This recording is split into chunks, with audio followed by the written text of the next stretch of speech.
आपके इल्म में है कि हम इससे पहले भी 2 से 3 वीडियोस इस चैप्टर के अपलोड कर चुके हैं। हम बात कर रहे हैं 1 से 2 पिछली वीडियोस में effects on equilibrium due to change in demand and supply. आज इस टॉपिक पे हम बात करेंगे वो है when demand and supply both fall. पिछली वीडियो में हमने बात की थी कि जब डिमांड और सप्लाई दोनों बढ़ती हैं, दोनों में राइज आता है, तो इक्विलिब्रियम पॉइंट, उसकी प्राइस और उसकी क्वांटिटी में क्या असर पड़ता है। आज हम बात करेंगे अगर दोनों में तब्दीली आए यानी दोनों कम हो जाएं, डिमांड और सप्लाई, तो इसका प्राइस पे क्या असर पड़ेगा, क्वांटिटी पे क्या असर पड़ेगा और उसका इक्विलिब्रियम पॉइंट किस तरह बिहेव करेगा। तो बगैर वक्त ज़ाया किए स्टार्ट करते हैं आज की वीडियो।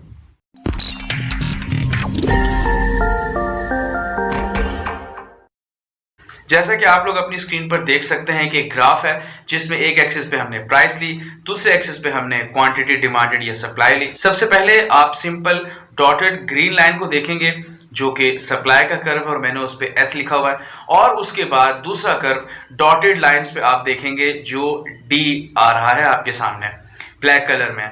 सप्लाई और डिमांड जहां पर एक दूसरे को इंटरसेक्ट करते हैं वो पॉइंट कहला रहा है इक्विलिब्रियम, और उसको मैंने नाम दिया है सिंपल ई का। इसके बाद आप देखते हैं कि सप्लाई का ग्राफ शिफ्ट होता है और वो S से S1 पे चला जाता है। ये जो आपको रेड कलर की डॉटेड लाइन नजर आ रही है, यहां पे चूंकि सप्लाई में फॉल आया, सप्लाई गिर गई, सो उसका कर्व शिफ्ट होकर इनवर्ड यानी S से S1 पे चला गया। और डिमांड का कर्व जो पहले ब्लैक डॉटेड लाइंस में था यानी D, अब वो भी कम हुआ और वो शिफ्ट होकर D से D1 पे चला गया। गोया सप्लाई S से S1 और डिमांड D से D1 हुआ, लिहाजा अब इक्विलिब्रियम पॉइंट भी E से शिफ्ट होके E1 पे आ गया। अब हम देखेंगे कि इसका प्राइस और क्वांटिटी डिमांडेड या सप्लाइड पे क्या असर पड़ा। आप देख सकते हैं कि जब नया इक्विलिब्रियम पॉइंट बना तो वहां पर प्राइस में सरेबो कोई फर्क मौजूद नहीं है, यानी जहां पर जिस प्राइस पे पहले इक्विलिब्रियम आ रहा था अब भी प्राइस वही है, लेकिन क्वांटिटी डिमांडेड या सप्लाइड में फर्क पड़ा। क्वांटिटी में आप देख सकते हैं कि पहले क्वांटिटी इक्विलिब्रियम ज्यादा क्वांटिटी पे बन रहा था, जबकि अब क्वांटिटी शिफ्ट होके अंदर की तरफ आ गई है और E1 से बिल्कुल नीचे एक्सिस पे अगर आप जाएं तो अब नई क्वांटिटी डिमांडेड या सप्लाइड है Q1।